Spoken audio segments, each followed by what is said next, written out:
Your true wealth is your time and freedom. Money is just a tool for trading your time. It's a container to store your economic energy until you're ready to deploy it.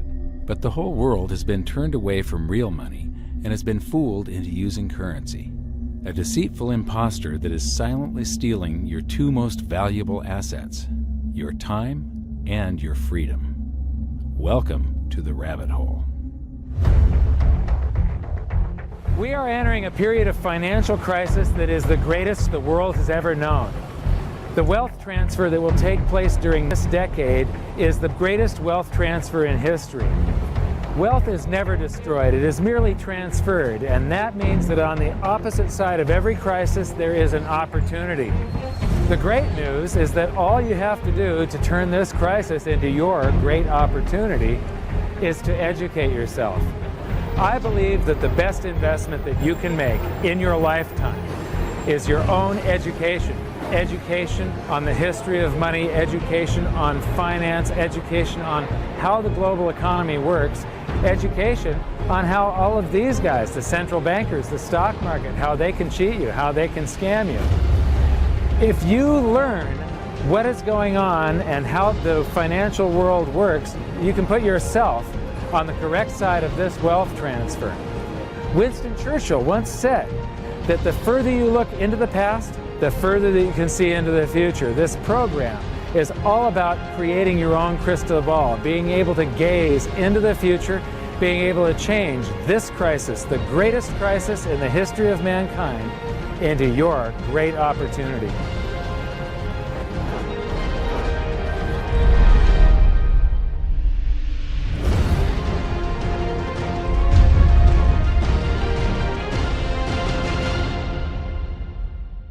The hidden secrets of money, some of them are hidden in plain sight. They're like right in front of you.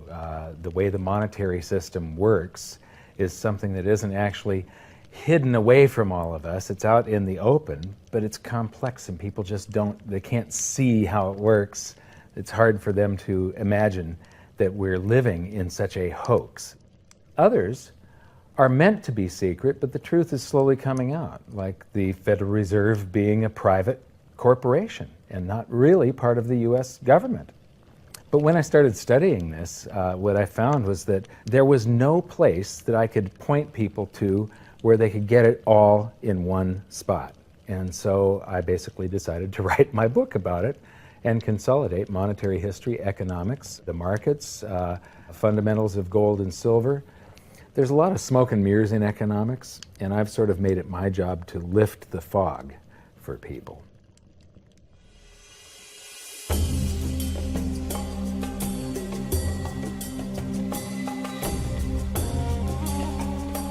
Welcome to Egypt. This is where it all began.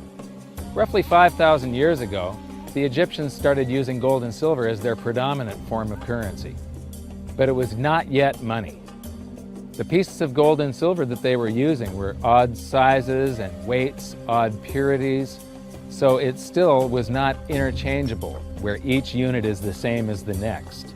This meant that nothing really had a price yet. You couldn't put a price of so many coins on something because they didn't have coins yet. Trade was still difficult. It was still a guessing game when it came to the exchange of values. One of the reasons that we are in the financial mess that we are today globally is that people do not understand the difference between currency and money. Currency is a medium of exchange, a unit of account. It is portable, durable, divisible, and something called fungible. Fungible means that each unit is the same as the next unit. $1 in my pocket buys the same amount as $1 in your pocket. Money is all of those things plus a store of value over a long period of time.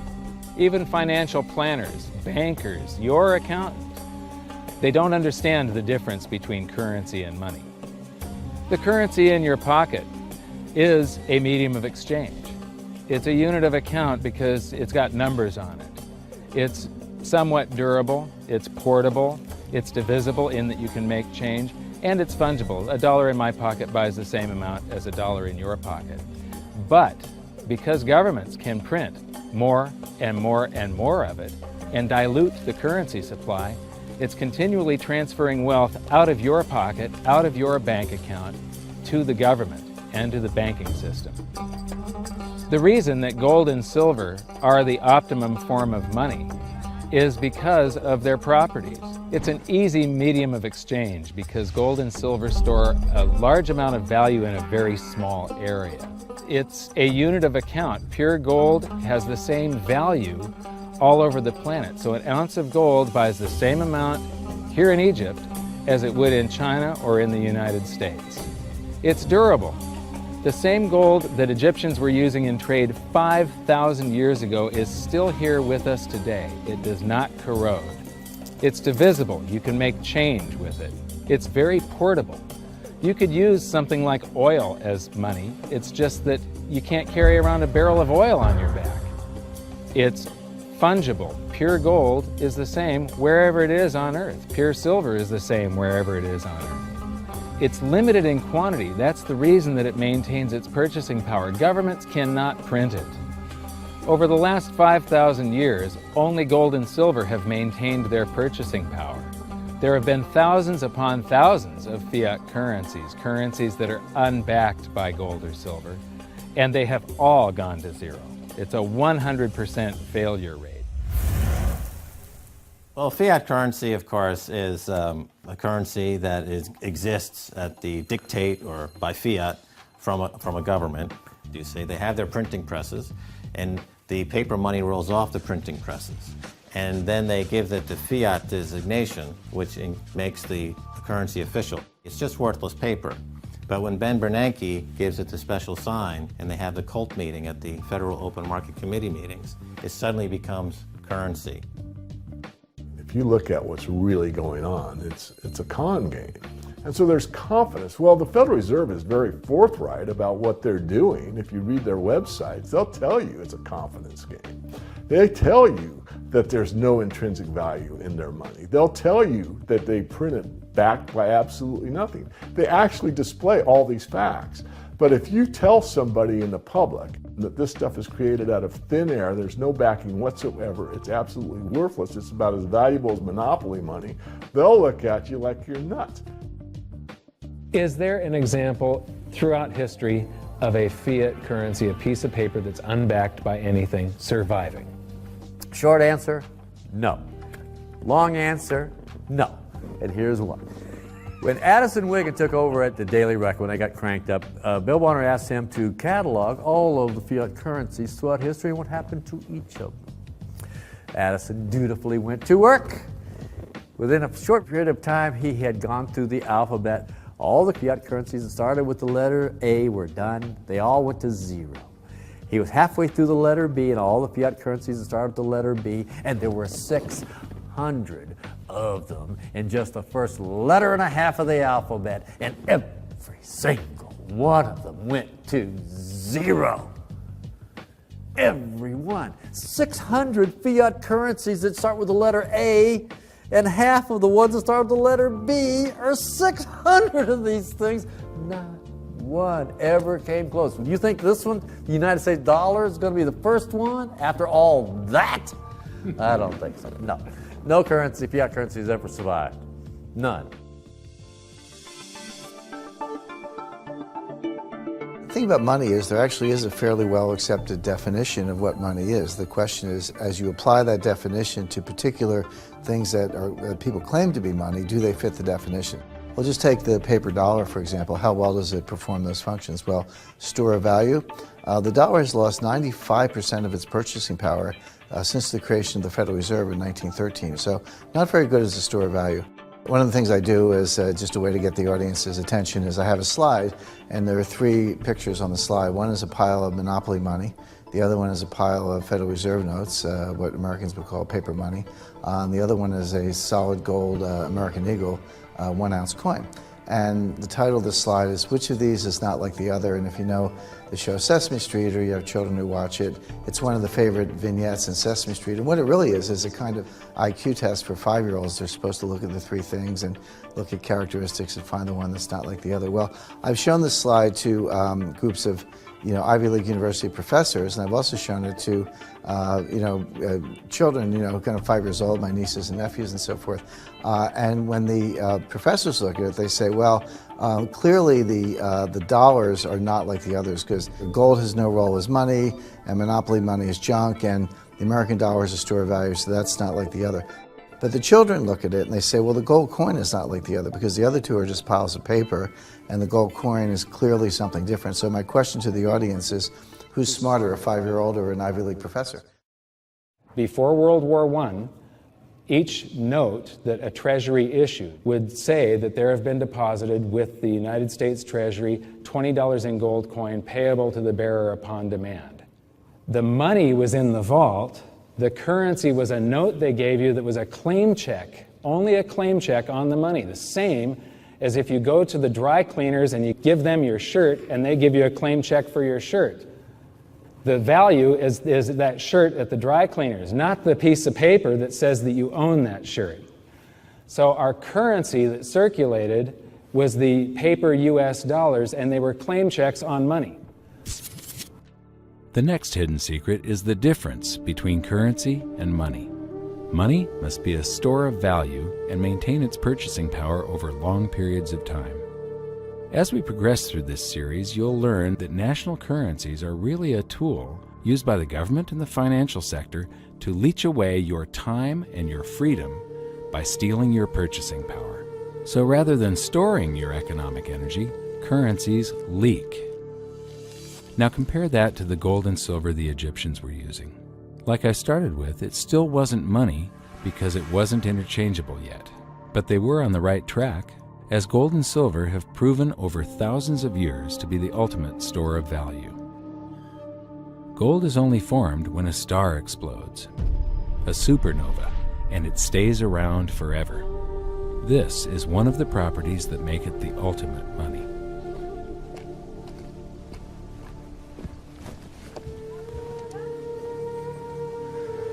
People are amazed that after 5,000 years, the pyramids are still here. But what I'm more amazed at is that the currency that the people that built this were using, that currency, that gold and silver that they were using in trade on a daily basis, is still around today. It may have been melted down and re-refined, and it's in a coin or a bar or in some piece of jewelry, but it's still with us today, and it still purchases something. Yes, it is the ultimate money because there is nothing else even in the same league. It's divisible, it's permanent, it's a store of value, it's a unit of account. It's got everything you want out of money, but it doesn't go away and it can't be increased. That is what makes gold the most beautiful money of all. What more could you ask out of a money? It keeps governments under control. You can maintain a solvent system. Governments don't like gold at present because they're getting away with the fiat currencies, and they'll do everything they can to discredit it as an asset class. I mean, my goodness, gold has outperformed the Dow Jones Industrial Average in each of the last 7 years, yet it's not considered a legitimate asset class. Why? Again, it's the fear that maybe gold will be imposed on the system, that it will constrain government ability to spend beyond its means. They can't print it. They can't print it, no. The proper definition of inflation, I use Milton Friedman's definition. Inflation is an expansion of the currency supply. Deflation is a contraction of the currency supply. If you expand the currency supply, eventually prices will rise. And if you contract the currency supply, eventually prices will fall. This is a pool, but it's not a pool of water. This is the currency pool. And these are prices. And if you expand the currency supply, prices like a sponge in water have to rise to suck up the excess currency. Governments never stop printing more currency and adding currency to circulation. Therefore, prices keep on going up, not because the stuff that you're trying to buy is changing. The real estate doesn't change. What has changed is the currency purchases less and less. It's the currency going down, not prices going up. The truth is, what we have that makes our world work right now is a big story. None of it's real. It's all just promises. And if you think about it, that's how currency began to work in the beginning. You know, before we had currency, we had barter. I'll give you 3 coconuts and you give me 4 fish, because that's kind of a fair exchange on coconuts to fish. But that got complicated, so we had to invent this thing called money to be a divisible, portable medium of exchange. And the challenge is that we lost that a long time ago, when we lost having things of value be our currency, and now we have this thing called numbers and accounts. But trust me, it is not real. It's a big made-up story. One of the biggest make-believe stories ever is called quantitative easing, which sounds complex, but it's really just a smoke and mirrors term for currency creation. QE started with the banking bailouts back in 2009. This currency was created out of thin air and then given to the banks, who paid themselves record bonuses in reward for crashing the world economy. This is a global phenomenon, but all you have to remember for now is that whether it's QE bailouts or stimulus programs, these are all just voodoo, hocus-pocus terms for increased currency creation. I believe gold and silver will reassert themselves as money. And when they do, there just isn't enough. And their purchasing power is going to go up many, many, many times. Egypt is an amazing place. There's a franticness about it, and utter chaos, especially like the traffic. But when it comes to like all of the merchants that are trying to get every last dime out of you, you get fleeced to the point where you come back with an empty wallet. But you know what? They're amateurs compared to Wall Street. In the past several years, I've spoken in many countries about the crisis that's coming, and a lot of people think that they're going to be okay in their country, that it's only going to happen to the United States or maybe the United States in Europe. But what they don't realize is that this is a global phenomenon. I got to show you something here. This is base currency in the United States. This is the number of paper dollars that exist, basically. It took 200 years to go from no dollars in existence to 825 billion. And then we had the bailouts, and then we had QE1, quantitative easing 1, then QE2, and then we had QE3, and then QE4, and then soon we're going to have QE57 and QE382. And it isn't just here. This is what the Canadian currency supply looks like. This is Australia, South Africa, Russia. Now, this starts out in just the year 2001, and this is like 18 times more currency in existence in a little over a decade. Here's Singapore, same story. Look at that, since the crisis, just bam. India, China, every government on the planet is doing this insane deficit spending and expanding their currency supplies, doing bailouts. And history shows that there is no example of this turning out well. It is sometimes amazing that we haven't experienced more inflation than we have. If they keep expanding the money supply so vastly, why aren't our prices growing faster than they really are? And the answer is that a good chunk of the money that the Fed created has been shipped overseas. I remember early in my research, I heard this expression that the Americans have exported their inflation. I thought, what is that? How can you export your inflation? Put it in a box and send it out? What do you do? Well, now I understand. You export your inflation by simply sending all these dollars that you created to these other countries, and then they send you their refrigerators and their cars and whatever, their TV sets. So you get hardware, and they get little pieces of paper. It's a great deal for the American people for a while.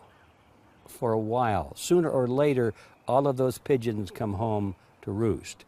When the time comes, as it looks like it's now coming, when the rest of the world is saying, we don't want to play this game anymore, Uncle Sam's dollars are just becoming worthless, there are too many of them, we've got to find something else other than American dollars, then those dollars start to come back to America. People say, we don't want them anymore, what do we do with them? Once this revs up and we've got this this little trickle of money coming back that we previously exported, once it becomes a flood and it starts to rush back, now we are getting our former exported inflation brought back to us, and then we'll see the quantity of money inside the United States grow much more rapidly even than the Federal Reserve can create it, because we're getting a previous money back.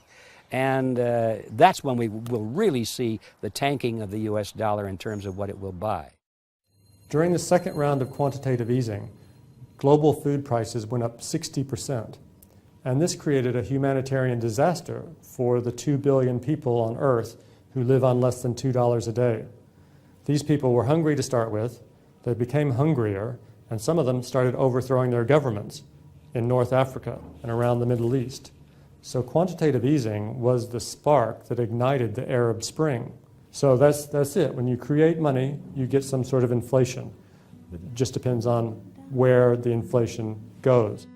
It's all going down, down, down. Peasants are reeling from a game of coins and crowns. Given the premise that you have a permanent underclass or poor class, and how does inflation affect them disproportionately? It affects them basically in the percentage of their income that goes to food.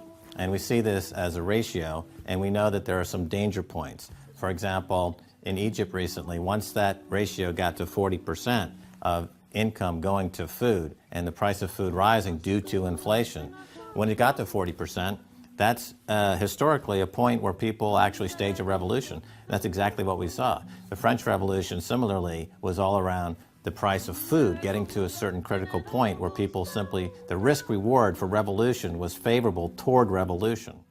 When they print it up, then it all goes down. Well, exactly right, because when you have a runaway inflation, it's punishing the very people who are most productive in society. In other words, the people that produce more than they consume and save the difference. The problem is that those productive people, the savers, save in their national currency. And unfortunately, the national currency is just a fiat piece of paper at this point. So when it's destroyed through runaway inflation, that $100,000 that you were hoping to retire on doesn't exist. And the things that you were going to buy with it and provide for others don't exist either. Now what are you going to do? So that all seems pretty scary. However, this is going to happen, and you can only play the hand that you're dealt. But the great news is that gold and silver always end up doing an accounting of the expansion of the currency supplies. Basically, the will of the public and the free markets. When governments do this kind of stuff to their currency supply, they debase it. Eventually it comes back in inflation. People sense the loss of their purchasing power. They rush back to gold and silver, and they bid the value of the gold and silver up in the country until it meets or exceeds the value of all the currency in circulation. This is a process that's been going on over and over again throughout history, except this time it's happening on a global scale. It has never before happened in all countries at once. And that means that this is the greatest wealth transfer in history. Therefore, it's the greatest opportunity in history, and it's not going to happen again in your lifetime. So now we've learned that your true wealth is your time and your freedom. Money is a trading tool that stores the economic energy that is your time and freedom, whereas currencies leak them away. Gold and silver are the ultimate money simply because of their properties. Fiat currencies are based solely on confidence and always return to their intrinsic value of zero. Governments don't like gold because it imposes restraint. Rising prices are a symptom of an expanding currency supply, and gold and silver always account for an expanding currency supply.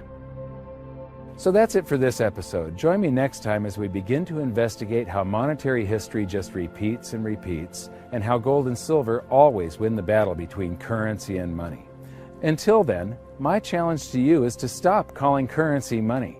It's a crucial first step towards setting your mind free of all this economic voodoo and changing your contact. So good luck, thanks for watching, and we'll see you next time.